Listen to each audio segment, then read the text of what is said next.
بسم الله الرحمن الرحيم وَلَقَدْ يَسَّرْنَا الْقُرْآنَ لِلذِّكْرِ فَهَلْ مِن مُّدَّكِرٍ.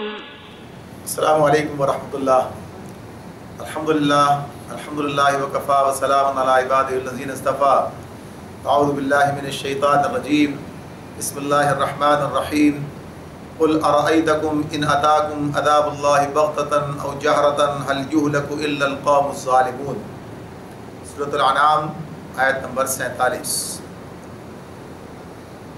اللہ رب العالمین نے نبی کرم صلی اللہ علیہ وسلم سے یہ بات کہی کہ آپ ان سے کہیے یا آپ ان سے پوچھئے یا پھر وہی بات کہ غور و فکر کی دعوت دیجئے کہ دیکھو اللہ تعالیٰ کہتے ہیں اس اعتبار سے کہو کبھی تم نے یہ بھی سوچا، کبھی تم نے اس طرح غور کیا کہ اگر کبھی اللہ کی طرف سے اچانک یا علانیہ تم پر عذاب آ جائے تو کیا ظالم لوگوں کے سوا کوئی اور ہلاک ہوگا؟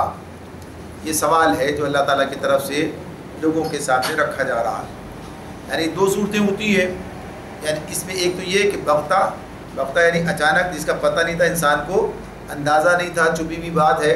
اچانک کوئی معاملہ سامنے آ گیا تو آدمی کہے گا یہ تو پتہ نہیں چلا، اگر پتہ چل جاتا پہلے شاید کوئی انتظام ہو جاتا، شاید میں کوئی اہتمام کر لیتا، شاید کوئی بچت کا راستہ نکل آتا. یعنی انسان اس طرح سوچتا ہے. دوسری بات یہ کہ اعلان کر کے، یعنی علل اعلان، یعنی یہ جو ہے پہلے سے پتہ ہے. ایسا بھی ہوتا ہے لوگوں کو پتہ ہوتا ہے طوفان آنے والا ہے، پہلے سے سب کچھ ہے، ساری باتیں. اب پتہ چلتا ہے کہ جب وہ آ جاتا ہے کبھی کہیں، یعنی حالات بھی آج بھی دیکھتے ہیں نا، آج تو یہ چیزیں انسان حالات سے دیکھتا ہے، پتہ چلتا ہے، سب چیزیں ہوتی ہیں، اور پھر اس کے بعد بھی وہ بہرحال اس کا نقصان جو اسے اٹھانا پڑتا ہے. تو یہ بات اللہ کی طرف سے عذاب کی صورت میں کوئی چیز آ جائے تو پھر کوئی چیز اسے بچا نہیں سکتی ہے. تو اس میں جو بات اللہ تعالیٰ کہتے ہیں کہ آپ ان سے کہیے، آپ ان سے پوچھئے کہ کبھی تم نے غور کیا اس بارے میں کہ اگر اللہ کی طرف سے اچانک یا علانیہ تم پر عذاب آ جائے تو کیا هل يهلك الا القوم الظالمون، تو کیا ظالموں کے سوا کوئی اور ہلاک ہوگا؟ اب یہ بات جو اس کے اندر کہی جا رہی ہے، یعنی بالکل ایک ایسی بات ہے کہ یہ نہیں کہ مجھے عذاب آئے گا سب ہلاک ہو جائیں گے، سب کو نقصان پہنچے گا. اللہ تعالیٰ یہ بات کہتے ہیں کہ ظالموں کے سوا کوئی اور ہوگا. یعنی ظالموں کے لیے آتا ہے عذاب جب آتا ہے تو کس کے لیے آتا ہے؟ ظالموں کے لیے آتا ہے. ظالموں کے لیے جو ہے وہ چیز عذاب بن جاتی ہے. اور جو لوگ اس کے برخلاف یعنی مسلم ہوتے ہیں، جو اللہ کے فرما بردار ہوتے ہیں، اللہ انہیں بچا لیتا ہے. یعنی آگے ہم پڑھیں گے، ہمارے سامنے یہ بات آئے گی جب انبیاء کے قوموں پر جب اللہ عذاب کی بات بتاتے ہیں کہ عذاب آیا تو اللہ نے رسولوں کو اور ان کے ساتھی اہل ایمان کو بچا لیا. یعنی اللہ نے انہیں بچا لیا، اور وہی چیز جو دوسروں کے لیے عذاب بن گئی تھی ان کے لیے وہ بات نہ رہی، اس اعتبار سے بچا لیا گیا. تو یہ بات جیسے اب آپ دیکھیں جب اللہ تعالیٰ نے نوح علیہ السلام کی اور ان کے ساتھ جو اہل ایمان تھے ان کو بچانے کے لیے اللہ نے انتظام کیا تھا، کشتی بنوائی اور کہا، اور وہ اس کے ساتھ چلے. تو جب ان کا بیٹا جو ان کے ساتھ جب سامنے آیا اور اس سے انہوں نے کہا کہ کشتی میں سوار ہو جا، اس نے انکار کیا. اس نے کہا پہاڑ پہ چڑھا جاتا ہوں بھی بچا لے گا. تو جو جملہ سامنے آتا ہے وہاں جو جملہ کیا ہے؟ آج اللہ کے عذاب سے کوئی چیز نہیں بچا سکتی. کشتی کیسے بچا رہی ہے؟ جب کوئی چیز نہیں بچا سکتی تو کشتیاں بھی تو الٹ جاتی ہیں سمندروں کے اندر، کشتیاں بھی منجداریں پھنس جاتی ہیں، سمندروں میں الٹ جاتی ہیں. ایسی موج یعنی ایسی جو پہاڑوں تک جا رہی ہو اس کے سامنے کشتی کیا کرے گی؟ جو پہاڑوں تک موجیں جا رہی ہوں کشتی کیا کر سکتی ہے اس کے مقابلے میں؟ لیکن بات یہ کہ اللہ نے جسے بچانا ہے اسے بچانا ہے. تو یہ اصل میں اللہ کا انتظام ہے. یہ انتظام اس کا، یہ کرشمہ اس کشتی کا نہیں ہے، یہ اللہ تعالیٰ کا ہے کہ اللہ نے اسے بچانا تھا تو بچایا ہے. تو اسی اعتبار سے یہاں تو یہ کشتی ہمارے سامنے، باقی مقامات پر تو اللہ نے نہیں بتایا کیسے بچایا، بس یہ کہا کہ اللہ نے رسولوں کو اور اہل ایمان کو، اللہ نے رسول اور اہل ایمان کو بچا لیا، باقی سب ہلاک ہو گئے. اب جیسے بھی اللہ نے بچایا، اس اعتبار سے یہ بات ہے. تو یہی سوال پوچھا جا رہا ہے، یہ بتایا جا رہا ہے کہ عذاب کا شکار کون ہوں گے؟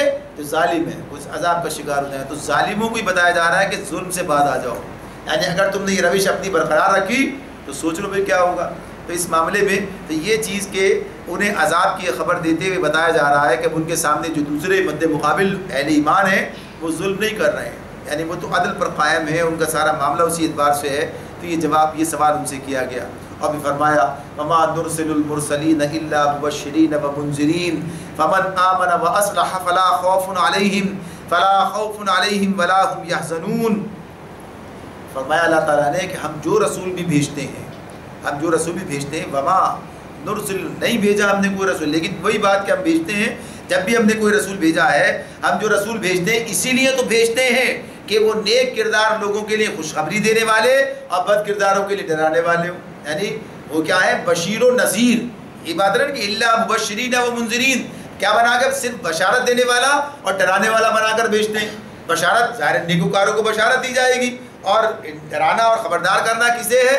ظاہر ہے کہ جو غلط راستے پہ جا رہے ہیں انہیں خبردار کرنا ہے، یعنی بدکاروں کو خبردار کرنا ہے، انہیں جو ہوشیار کرنا ہے، انہیں ڈرانا ہے. تو اس اعتبار سے یہ معاملہ جو ہمارے سامنے رکھ دیا گیا ہے کہ نذیر و بشیر، یہ رسولوں کے حوالے سے اللہ تعالیٰ نے قرآن مجید میں کئی جگہ پر یہ بات بیان کی. نبی کرم صلی اللہ علیہ وسلم کے بارے میں کہا، یعنی متعدد مقامات پر اللہ تعالیٰ نے کہا کہ ہم نے آپ کو بشیر و نذیر بنا کر بھیجا ہے، ہم نے آپ کو جو ہے اس طرح سے یہ خوشخبری سنانے والا اور ڈرانے والا بنا کر بھیجا ہے.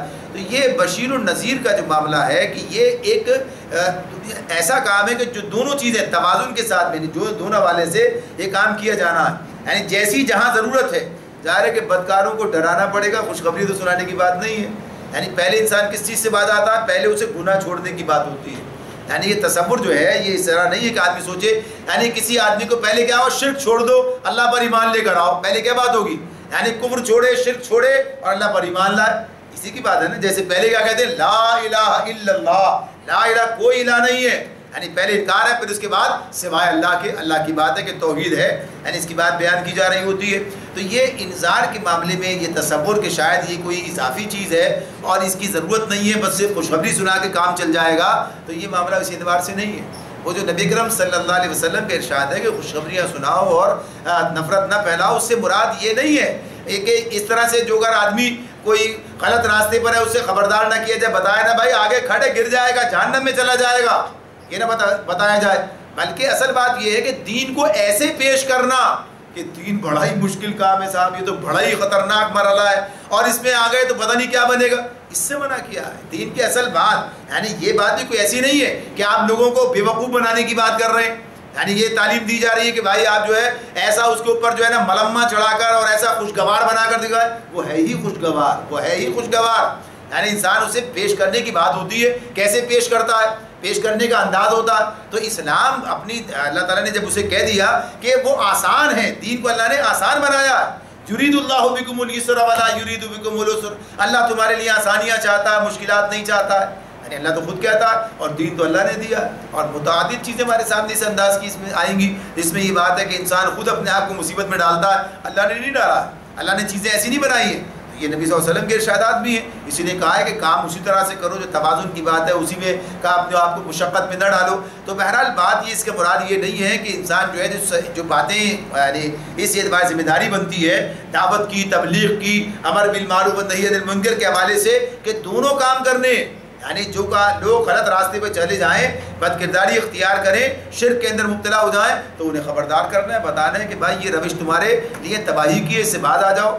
اور جو لوگ نیک راستے پر چلیں یا انہیں چلنے کی دعوت دی جائے تو انہیں اس کے انجام، خوشگوار انجام کے بارے میں بتایا جائے، خوشخبری سنائی جائے. تو یہ دونوں چیزیں اس کی ضرورت ہے. تو اللہ تعالیٰ کہتے ہیں کہ ہم نے جو رسول بھی بھیجا ہے اسی لیے تو بھیجا ہے. یعنی رسول تو ظاہر ہے کہ وہ تو اصل نمونہ ہے، وہ یہ کام کرنے کے لیے آئے کہ انہیں بشارت دینے والا اور خبردار کرنے والا، ڈرانے والا، دونوں. یہ انذار کے اندر خبردار کرنے کا مفہوم بھی ہے اور ڈرانا بھی خبردار کرنے کے معنوں میں آتا ہے. تو اس اعتبار سے تو اللہ تعالیٰ نے فرمایا فمن آمنا، پھر اب جو ایمان لے آئے، اور ایمان کے ساتھ پھر مزید کیا فرمایا؟ فمن آمنا و اصلح، اور اصلاح کر لے اپنی. فمن آمنا و اصلح، یعنی صرف یہ بھی اس کے ساتھ اسی طرح کی بات ہے جیسے کہ ایمان اور عمل صالح کی بات بیان ہوتی ہے. یعنی ایمان اور عمل صالح کی بات، تو ایمان لا کر اپنی اصلاح کر لے، یعنی کفر کی حالت میں جو کام کر رہا تھا وہ چھوڑ دے. اب جو ہے ایمان کے تقاضے پورے کرے، ایمان کے والے سے کام کرے. فمن آمن واصلح فلا خوف علیہم ولا هم یحزنون، اب اس کے لیے کسی خوف اور غم کا معاملہ نہیں ہے. اب کامیابی اس کا مقدر بنے گی، اب کامیابی اس کی قدم چوم لے گی، اب جنت کا وہ حقدار بن جائے گا. تو اس اعتبار سے یہ بات کیا ہے، یعنی کیا چیز؟ بات کو ماننا اور اصلاح کرنا. یہ دونوں چیزیں جو ہیں فمن آمنا و اصلح، ایمان بھی لانا، بات کو مان لیا رسولوں کی اور اپنی اصلاح کر لی. جس غلط راستے پہ تھے اسے چھوڑ دیا، سیدھے راستے پر آ گئے، صحیح راستے پر آ گئے. جو غلط کام تھے انہیں ختم کر کے اور صلاح اور فلاح کے راستے پر چل پڑے، تو ان کے لیے کسی خوف اور غم کا معاملہ نہیں ہے. تو یہ اسی اعتبار سے بھی کہ اصل تو وہی جنت ہی ہے جہاں کسی خوف اور غم کی بات نہیں ہے، لیکن دنیا میں بھی اب کیا ان کے لیے تسلی ہے، اب ان کے لیے دلاسا ہے، اب ان کے لیے اطمینان ہے. اب ان کے لیے وہ کہیے کہ اطمینان کی بات، خوشی کی بات ہے کہ اب اس راستے پر آ گئے جو کامیابی کا راستہ ہے. اب وہ کامیابی کے راستے پہ چل رہے ہیں اور اب انجام ان کا نیکی ہونا ہے، اور دنیا میں بھی ان کے لیے بہرحال چیزیں موجود رہیں گی. عقیدہ جو ہے وہ ایک ایسی چیز ہے کہ عقیدہ اگر انسان کا درست ہو جائے تو بہت سے مسائل سے وہ بچ جاتا ہے. یعنی جیسے یہ جو کیفیات ہوتی ہیں، ڈر اور خوف اور یہ سب کیا ہیں، یہ وہی چیزیں جو جنہیں آج کی زبان میں ہم کو کہیں ڈپریشن کہتے ہیں، کہ ٹینشن کہتے ہیں، کہ کچھ اور نام دے رہے ہوتے ہیں انہیں. یعنی انسان کے ذہنی جو کیفیات بنتی ہیں، خوف اور غم کیا ہے، ذہنی کیفیت ہے نا. یہ کوئی اور چیز تو نہیں آپ دکھائیں گے یہ چیز ہے یہ. تو یہی چیز انسان کے اندر سے نکل جاتی ہے. یعنی جب وہ اللہ پر اعتماد اس کو حاصل ہو جاتا ہے، جب وہ حقیقت کو پا لیتا ہے، زندگی کی حقیقت کو بھی پا لیتا ہے، اور پھر اس اعتبار سے دنیا کی حقیقت بھی اس کی سمجھ میں آ جاتی ہے، آخرت پر بھی اس کی نظر ہوتی ہے، تو پھر ان چیزوں سے وہ اوپر اٹھ جاتا ہے. اب یہ چیزیں اسے ڈرا نہیں سکتی ہیں، اب اسے چیزیں خوفزدہ نہیں کر سکتی ہیں. غم اس کے اندر ڈیرے نہیں ڈالتا ہے. وقتی طور پر چیزیں ہو سکتی ہیں، آتی ہیں اور چلی جاتی ہیں، ختم ہو جاتا ہے معاملہ. تو اس اعتبار سے یہ چیز جو ہے بتا دی گئی. اور اصل جو جنت ہے اس کا مطلب کہ جنت کا وہ مقام اسے حاصل ہوگا.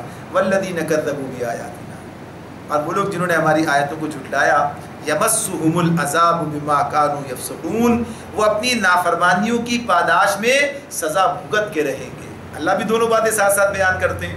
اللہ تعالیٰ بھی یعنی وہی تبشیر اور انذار کا معاملہ جو ہے پہلے کیا بتا دیا، فمن آمن واصلح، جو ایمان لا اصلاح کر لی، اب اس کے لیے یہ ہے کوئی خوف اور غم کا موقع نہیں ہے.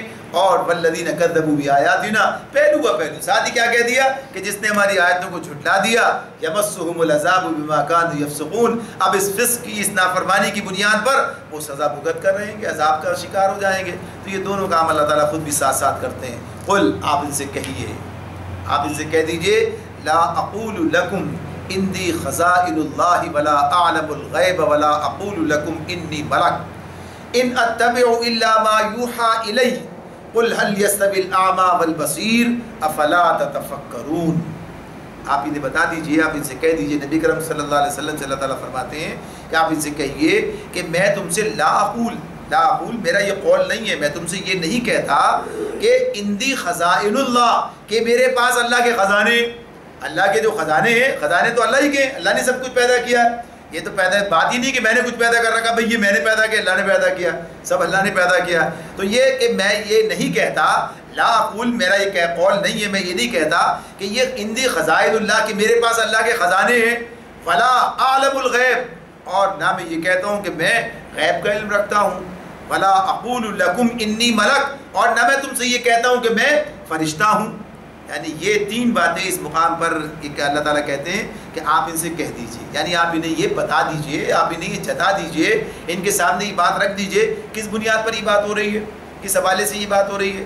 یہ جو مطالبات تھے ان کے نبی کرم صلی اللہ علیہ وسلم سے، جو یہ ان کے مطالبات تھے کہ کوئی ایسے کرشمے آپ دکھائیں، کوئی ایسے عجائب و غرائب آپ کے صدور ان سے ہونا چاہیے. ایک اشارہ کریں پہاڑ سونے کا بن جائے اور زمین سے خزانے ابلنے لگیں، اور آپ ساری خبریں انہیں بتائیں، اور آپ اس معاملے میں زندہ اور مردہ کے سارے معاملات تبدیل کر دیں. آپ یعنی یہ سب چیزیں لوگ سمجھتے ہیں کہ شاید جو کوئی اللہ والا ہے، بڑا خدا رسیدہ ہے، بڑا صاحب، یہ تو ہر چیز پر کھلی ہوئی، ہر چیز پر آیا ہے، ہر چیز یہ جانتا ہے. تو یہ تصورات جو ہیں یہ اس حوالے سے اس کی نفی کی جا رہی ہے. یعنی یہ مطالبات وہ نبی کرم صلی اللہ علیہ وسلم سے بھی کرتے تھے. ان کے بارے میں ان کا تصور جو تھا، جو آپ کو رسول مان کر نہیں دے رہے تھے، وہ اسی بنیاد پر تھے. وہ کہتے تھے یہ تو ہمارے درمیان رہتے، چلتے پھرتے، بیوی بچوں والے اور کھانے پینے والے، انہیں بھی روزگار کی ضرورت ہے، انہیں بھی ضرورت کبھی قرض لینے کی ضرورت پڑ جاتی ہے، انہیں بھی مسائل کا سامنا کرنا پڑتا ہے، ان کے ساتھ بھی سارے دکھ بیماری لگے ہوئے. یہ کیسے رسول ہے بھائی؟ یعنی یہ ان کا تصور تھا. تو کہا نبی کریم صلی اللہ علیہ وسلم کی ساری سب باتیں تو ہیں نا. یہ بات یعنی یہ بات بھی ہے کہ جب آپ دنیا سے رخصت ہوئے تو آپ کی ذرا ایک یہودی کے پاس گروی رکھی ہوئی ہے، کسی سے پیش آ گیا، حالانکہ آپ تو حکمران بھی ہیں، سب چیزیں، مگر یہ بات ہے کہ حالات ہیں، اس اعتبار سے کیفیت ہے. ایسے بھی واقعات آپ کو ملتے ہیں. یہودی آ گیا اور آ کر جو مطالبہ کیا کہ قرض دیا تھا واپس کرو، لیکن ظاہر سی بات ہے سب موجود نہیں ہے اور سختی کے ساتھ سوال کرتا ہے, بدتمیزی کا اختیار کرتا ہے, یعنی سب کچھ کرتا ہے. صحابہ جو ہیں اس معاملے میں پوری حدیث ہے نا اس حوالے سے کہ آپ مشتعل ہوتے ہیں, کہتے ہیں اس طرح کہا نہیں, اس کا حق ہے, یہ بات ہے کہ اس موقع پر تمہیں اسی کی طرف سے بات کرنی چاہیے اور اس معاملے میں کوئی اسے پر جو ہے جبر نہیں کرو, کوئی اس کے ساتھ دھمکاؤ نہیں. یعنی یہ قرض کا معاملہ تھا نا, اس حوالے سے بات ہے یہ. تو یہ سارے معاملات تمہارے سامنے آ رہے ہیں. تو یہ کہتے ہیں کہ اب یہی بات کہ یہ رسول کیسے ہو سکتے ہیں, تو اللہ تعالیٰ یہ بتا رہے ہیں کہ آپ ان سے پوچھیں میں نے کہا کب ہے, میں نے یہ دعویٰ کب کیا ہے, یہ سارے خزانے تو میرے قبضے میں ہیں, جب چاہو جو چاہو کر کے دکھاؤں. تو ایسا نہیں میں نے کہا, نہ میں نے یہ کہا ہے کہ مجھے کوئی غیب کا علم ہے, اور نہ میں نے یہ کہا ہے کہ میں فرشتہ ہوں. یعنی یہ تمام فرشتے کی بات کیا ہے, فرشتوں کو نہ کھانے کی ضرورت, نہ پینے کی ضرورت, نہ بھوک لگے, نہ پیاس لگے, نہ بیوی بچوں کی ضرورت, یعنی ان کا معاملہ ہے یہ. میرا تو معاملہ یہ نہیں ہے, مجھے تو سب چیزوں کی ضرورت ہے, سارے معاملات ہیں, بیوی بچے بھی ہیں, کھانا پینا بھی ہے, گھر بار بھی ہے, یہ ساری چیزیں مجھے بھی درکار ہیں. یہ تو یہ میں نے کب کہا ہے کہ میں فرشتہ ہوں, میں نے تو یہ معاملہ کہا کہ میں بھی انسان ہوں اس اعتبار سے. تو یہ تین چیزیں بنیادی طور پر یہاں ان کے اس رویے کے جواب میں کہی جا رہی ہیں. یعنی یہ کوئی اس حوالے سے بات نہیں ہو رہی ہے کہ عقیدے کی بات یہاں بیان ہو رہی ہے, بلکہ اس اعتبار سے کہ یہ عقیدہ بھی اس کے اندر آ گیا سامنے, لیکن یہ بات کہ بنیادی طور پر ان کا جو مطالبات ہیں یہ مطالبات اس طرح کے ہیں کہ گویا آپ ہی الہ ہیں اور آپ ہی کے پاس ساری چیزیں, آپ ہی کر کے دکھائیے. کہا میں تو اس الہ کی خبر دے رہا ہوں تمہیں, جس کے پاس یہ سارے خزانے اور قدرت اس کے پاس ہے, اس کی طرف بلا رہا ہوں. البتہ اب یہ بتایا جا رہا آگے فرق کیا ہے. ان اتبع الا ما یوحى الی قل هل يستوي الاعمى والبصیر افلا تتفکرون. اب یہ بات بیان کی ہو رہی ہے کہ فرمایا کہ میں تو صرف اس وحی کی پیروی کرتا ہوں جو مجھ پر نازل کی جاتی ہے. پہلی بات کیا ہے, میرے پاس وحی آتی ہے. پہلی بات کیا ہے, اب فرق کیا ہے عام انسان کے اندر اور رسول کے اندر, فرق کیا آ رہا ہے سامنے. تو پہلی بات کیا آ گئی, رسول کے پاس وحی آتی ہے اور دوسرے انسانوں کے پاس وحی نہیں آتی ہے. یعنی یہ بہت بڑا فرق ہے کہ جو اس مقام پر سامنے لایا گیا کہ اللہ کی طرف سے جو علم آپ کے پاس آ رہا ہے وہ دنیا میں کسی اور انسان کے پاس نہیں آ رہا ہے, اور اس علم کی بنیاد پر یہ ساری باتیں جو ہیں بیان کی جا رہی ہیں, تمہاری طرف تمہیں جو ہے یہ منتقل کی جا رہی ہیں. تو بنیادی طور پر یہ جو فرق ہے وہ کیا ہے, جس کی بنیاد پر مطالبہ ہے کہ تم اطاعت کرو رسول کی اور تم اس پر ایمان لے کر آؤ اور تم اس کے یعنی مطیع بن جاؤ. اس معاملے میں ان اتبع الا ما یوحى الی, کہ میں تو صرف, اور خود یہ بات بھی کہی ساتھ ساتھ کہ میں بھی اس وحی کی پیروی کرتا ہوں. پہلے ایک بات تو یہ آ گئی میرے پاس وحی آتی ہے, پھر ساتھ ہی ساتھ یہ بات بھی آ گئی کہ یہ صرف تمہیں سنانے کے لیے نہیں ہے, میں بھی اسی طرح اس وحی کا پابند ہوں جیسے تم پابند ہو. یعنی جیسے تمہیں میں اس وحی کی بنیاد پر یہ احکامات تمہارے سامنے رکھتا ہوں کہ اللہ تعالیٰ تمہیں یہ حکم دیتا ہے, تمہیں نماز پڑھنے کے لیے کہتا ہے تو میں خود بھی نماز پڑھتا ہوں, تمہیں روزہ رکھنے کے لیے کہا تو میں خود بھی روزہ رکھتا ہوں, تمہیں انفاق کرنے کے لیے کہا تو میں خود بھی انفاق کر رہا ہوں, تمہیں جہاد و قتال کے معاملات ہیں تو میرے ساتھ بھی یعنی ہر کام میں اتبع, یعنی اللہ کے رسول بھی اس کا اتباع کر رہے ہیں. اللہ تعالیٰ نے بلکہ اس سے زیادہ کر رہے ہیں جتنا لوگوں کے ساتھ معاملہ ہے, اتنا مطالبہ لوگوں سے ہے, اس سے کہیں زیادہ آپ اس پر عمل کر کے دکھا رہے ہیں ان کے سامنے. تو کیا کہا, میں اتباع کرتا ہوں. یہ تو معاملہ اسی طرح سے ہے, یعنی میں بھی عبد ہوں, اللہ کا بندہ اور اس کا غلام ہوں اور اس کی بندگی کرتا ہوں, عبادت کرتا ہوں, لیکن فرق کیا ہے, میرے پاس وحی آتی ہے. اور پھر اس کے ساتھ کیا کہا, اسی بات کو اس جملے سے واضح کیا, قل, آپ ان سے پوچھئے, آپ ان سے کہیے, پوچھئے ان سے کیا, هل يستوي الاعمى والبصیر, کیا اندھا اور آنکھوں والا برابر ہوا کرتے ہیں. اب آپ ان سے پوچھئے اندھا اور آنکھوں والا برابر ہوا کرتے ہیں, کیا برابر ہو سکتے ہیں یہ. اب یہاں سے مراد کیا ہے, یعنی جن حقیقتوں کو تمہارے سامنے پیش کر رہا ہوں میں نے ان کا مشاہدہ کیا, یہ براہ راست میرے تجربے میں آئی ہیں.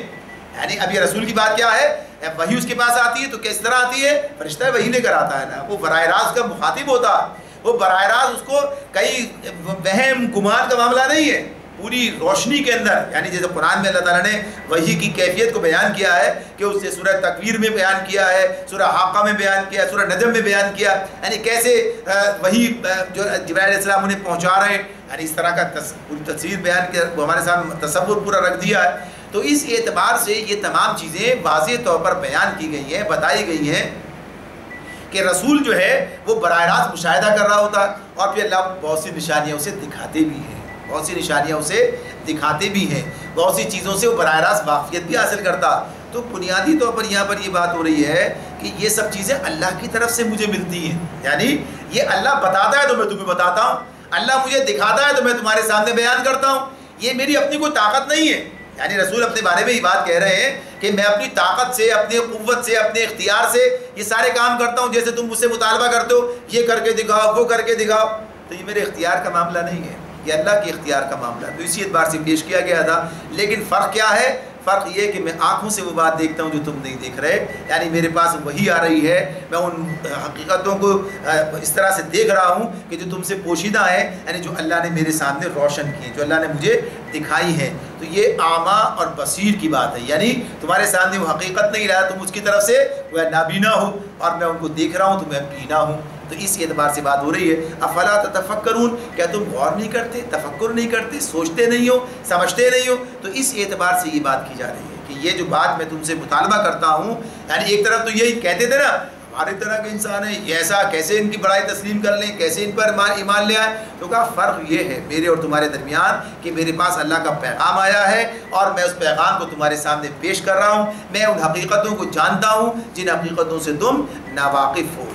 اللہ تعالیٰ فرماتے ہیں وَأَنذِرْ بِهِ الَّذِينَ يَخَافُونَ أَن يُحْشَرُوا إِلَىٰ رَبِّهِمْ لَيْسَ لَهُم مِّن دُونِهِ وَلِيٌّ وَلَا شَفِيعٌ لَعَلَّهُمْ يَتَّقُونَ۔ اور اے محمد صلی اللہ علیہ وسلم، نبی صلی اللہ علیہ وسلم کو اللہ تعالیٰ کہتے ہیں کہ تم اب کیا ہے وَأَنذِرْ، انہیں انذار کرو۔ اب دیکھیے یہاں اس کے بعد اس میں کیا بات آ رہی ہے؟ اب وہی بات کہ اس میں توازن کی بات اور جیسی ضرورت ویسی بات ہے۔ یہاں بھی بات اس آیت میں کیا آ رہی ہے؟ وَأَنذِرْ، انذار کیجئے، یعنی انہیں خبردار کیجئے، انہیں ڈرائیے، انہیں نصیحت کیجئے۔ یعنی فرمایا اللہ تعالیٰ نے وَأَنذِرْ بِهِ الَّذِينَ يَخَافُونَ أَن يُحْشَرُوا إِلَىٰ رَبِّهِمْ لَيْسَ لَهُم مِّن دُونِهِ وَلِيٌّ وَلَا شَفِيعٌ لَعَلَّهُمْ يَتَّقُونَ۔ اس علم وحی کے ذریعے سے ان لوگوں کو نصیحت کرو جو اس بات کا خوف رکھتے ہیں کہ اپنے رب کے سامنے کبھی اس حال میں پیش کیے جائیں گے کہ اس کے سوا وہاں کوئی ایسا ذی اقتدار نہ ہوگا جو ان کا حامی و مددگار ہو یا ان کی سفارش کرے شاید کہ اس نصیحت سے متنبع ہو کر وہ تقویٰ کی یعنی خدا ترسی کی روش اختیار کر لیں۔ تو بنیادی طور پر یہ بات یہاں اس اعتبار سے یہ تو بتا دیا پہلے کہ آپ ان سے کہہ دیجئے میرا یہ تو مطالبہ نہیں ہے، لیکن جو میرا کام ہے، جو میرے ذمے لگایا گیا ہے، وہ کام میں کرتا رہوں گا۔ یعنی آپ ان سے کہہ دیا آپ یہ کام اللہ تعالیٰ کی طرف سے آپ کو ہدایت دی جا رہی ہے کہ یہ بات تو بتا دی، تمہارے سامنے رکھ دی کہ فرق کیا ہے، اب یہ کام مجھے کرتے رہنا ہے کہ میں تمہیں انذار کرتا رہوں۔ لیکن اس معاملے میں یہ بات بتا دی گئی کہ کن لوگوں کے ساتھ یہ معاملہ ہوگا، کون لوگ اس بات کو قبول کریں گے؟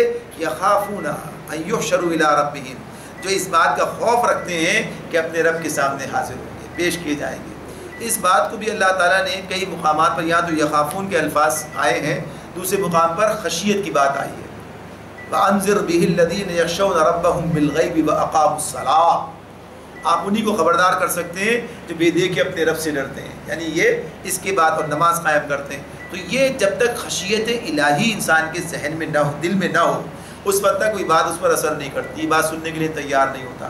یعنی یہ جو خوف دلایا جا رہا ہے، یہ جو خبردار کیا جا رہا ہے، یہ اس پر اثر انداز نہیں ہوتا۔ تو اس اعتبار سے یہ بات یہاں پر بیان کی اللہ تعالیٰ نے کہ تمہارا جو یہ کام ہے، جو انذار کا کام ہے، وہ تمہیں انجام دیتے چلے جانا ہے، اور اس میں خصوصیت سے ان لوگوں کو اپنے سامنے رکھنا ہے، یعنی ان لوگوں کو جو اس بات کا ڈر رکھتے ہیں، ان کے اندر یہ خوف موجود ہے کہ ایک روز انہیں اپنے رب کے سامنے حاضر ہونا ہے۔ اور پھر اس کیفیت کو یہاں بیان کیا گیا، یعنی اس حاضری کی دن کی کیفیت کیا ہے؟ لیس لہم من دونہ ولی ولا شفیع، یعنی کیا ہے کہ وہ ایک ایسا دن ہے کہ جس دن اللہ کے مقابلے میں نہ کوئی ولی ہے نہ کوئی شفیع ہے۔ اللہ کے مقابلے میں اللہ کو چھوڑ کر، یعنی اللہ کے سوا، یعنی اگر ولی ہے تو اللہ ہے اور شفیع ہے تو اللہ ہے، یعنی انسان کے لیے وہاں جو کچھ بھی فیصلہ ہوگا اللہ کے حکم کی بنیاد پر ہی ہوگا، اللہ کے حکم کے مطابق ہی ہوگا، اس کے حوالے سے یہ سارا معاملہ ہوگا۔ تو اس اعتبار سے یہ بات بتا دی گئی کہ یہ ایک ایسا دن ہے، اس دن کا جو احساس انسان کے دل میں ہوگا، جو ہی سمجھے وہاں تو وہ کام آئے گا، اس کا یہ کام آ جائے گا، یہ پشتبان بن جائے گا، اس کا سہارا ہے، اس کے سہارے یہ سفارش کر دے گا، یہ جو ہے کام بنا دے گا، تو وہ آدمی پہ سیدھے راستے پر نہیں آتا، وہ پھر اسی راستے پہ چلتا رہے گا۔ جب گناہ کرتے کرتے بھی کام بنے گا تو گناہ سے بچنے کی ضرورت کیا ہے؟ تو تو اس معاملے میں بتا دیا کہ اللہ کے سوا کوئی ولی کوئی شفیع نہیں ہوگا، اور اس بنیاد پر کیا ہے لعلہم یتقون، جب بات سمجھ میں آ جائے تو پھر کیا ہو جائے گا، پھر انسان گناہوں سے بچے گا، یعنی اللہ کی نافرمانی سے بچے۔ گناہ نام کس کا ہے؟ اللہ کی نافرمانی کا ہے۔ جب اللہ ہی کا اختیار ہے اور اللہ ہی کا اقتدار ہے، اللہ ہی وہاں پر فیصلہ کرنے والا ہے، ایسے کہا نا کہ مالک یوم الدین، اور اس کے ساتھ ساتھ کیا کہا، یوم الدین کیا ہے، جس دن وما ادراک ما یوم الدین ثم ما ادراک ما یوم الدین یوم لا تملک نفس لنفس شیئا، جس دن کسی کے لیے کچھ کرنا کسی کے بس میں نہ ہوگا، والامر یومئذ للہ، اور حکم سارا کا سارا اختیار سارا اللہ کا ہوگا۔